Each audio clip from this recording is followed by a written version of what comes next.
6 snin wara l-intrabat ma' Vitals Global Healthcare, il-Gvern għadu ċass fil-konfront ta' dan id-dil skandalus li jagħmel bi flus il-poplu meta bih it-tliet sptarijiet.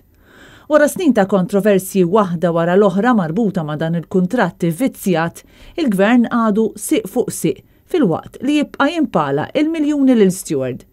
F'rapport uffiċjali fl-2020 l-Awditur Ġenerali kien stqar li Vitals Global Healthcare lanqas biss kellhom qatt jiġu kkunsidrati għal dan il-kuntratt, ħaseb wara kemm kellhom jirbħuh. Dan b'kuntrast ma' dak li kien qal Kumitat tal-Evalwazzjoni mwaqqaf apposta fl-2015 li deskriva lil VGH bħala ideali biex jieħdu f'idejhom it-tmexxija ta' 3 sptarijiet li xi darba kienu tal-Maltin.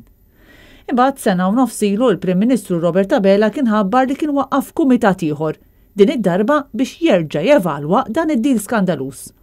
It-tnejn Net News taqsal id-Deputat Prim Ministru Ministru tas-Saħħa Chris Fearn fiex wasal ix-xogħol ta' dan il-kumitat. X'sar mill-kumitat li kellu jirrevedi d-dil tal-Vitals? Il-kumitat għadu għaddej bix-xogħol għaddej tajjeb u għaddej b'ritmu tajjeb. Sab xi ħaġa s'issa? Mhux magħruf jekk dan il-kumitat għandux terminu sa meta jrid jippreżenta r-riżultat tal-isħariġ tiegħu. Intant il-poplu għadu qed iħallas minn butu għal dan il-kuntratt. Dil ieħor ittimbrat bħala vizzjat.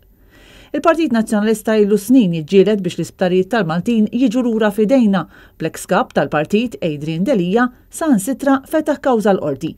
Apparti minn hekk il-Partit Nazzjonalista fl-aħħar ġimgħat għamel ukoll pubbliċi l-proposti tiegħu fil-qasam tas-saħħa bil-weda li l-isptar Tgħawdex jingħata lura lil-Lawċin, kif ukoll għall-impenn ferm aktar sħiħ fil-kura u s-sosten fil-komunità tal-anzjani, persuni b'diżabilità u dawk li jbatu bid-dimensja u diffikultajiet ta' saħħa mentali fost l-oħrajn.